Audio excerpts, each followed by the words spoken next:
So kapag nakatawid yung ating generator dito sa transformer type, definitely kayang itawid yung inverter na yan. Oh, grabe. Initial pa lang, 9 amperes agad. 35 amperes, 36. Grabe, ang lakas. Opo, nakita ko malakas naman eh.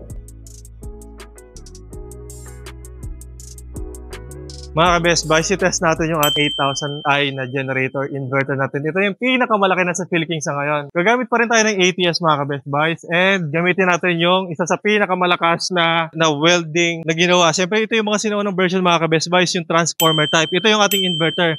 So kapag nakatawid yung ating generator dito sa transformer type, definitely kayang itawid yung inverter na yan. Ano pa ba? Without further ado, check na natin bago natin bitawan kay Sir Harold.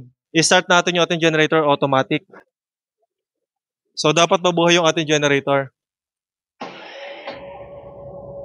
Ayan. Start na siya. So, kapag ganyan na gagamit tayo ng mataas, dapat mag-echo off tayo. Saka natin isasaksak. So, silipin natin din yung ilaw, yung load, at saka gumamit tayo ng clamp meter mamaya. Para pag nag-trip ito mga ka-Best Buys, ibig sabihin, sobrang lakas talaga yan. Oh, grabe. Initial pa lang, 9 amperes agad. So, ayan, kapag ito kasi, wala pang 1 ampere yung kanyang standby. Ito, standby pa lang niya, 9 ampere agad. So, napakalakas talaga.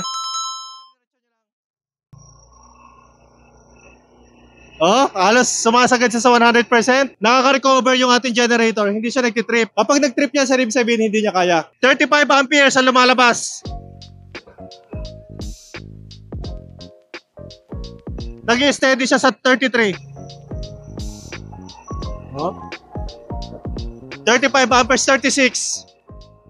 Grabe, ang lakas. 90%. 226 ang voltage, 227. Grabe, ang lakas. Isipin mo, 35 amperes agad isang biglaan. So, okay naman. Kaya niya i-sustain yan.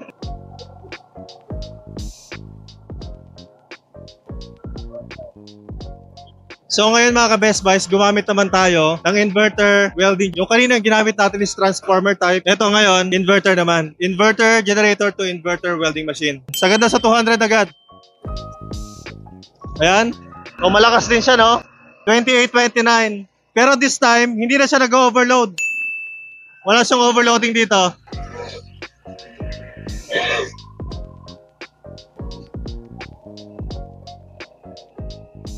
Ayusin natin yung isang buong welding rod. Okay, kuya? Okay ba? Okay. Okay, so pwede na natin patayin ulit. Ibalik na natin yung ating automatic function.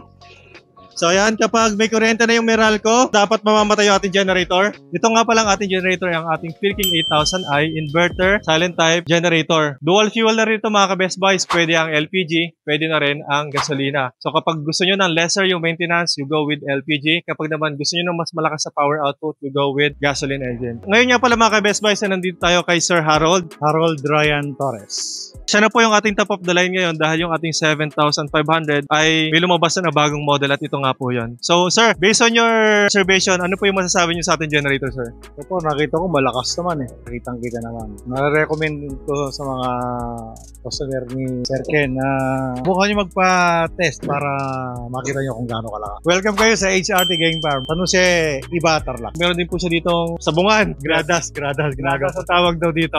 Ang susuplayan nga pala natin dito yung mga aircon, yung ilaw ng buong farm. Maraming salamat Sir Harold sa inyong pagtangkili sa Best Buys Mindoro. Para sa inyong mga orders, comments, and suggestions, ay maaari kayo mag-text at tumawag sa aming cellphone number na magpa-flash sa inyong screen. Bisitahin namin Facebook, YouTube, and TikTok for more videos. Maraming salamat Sir Harold. God bless po.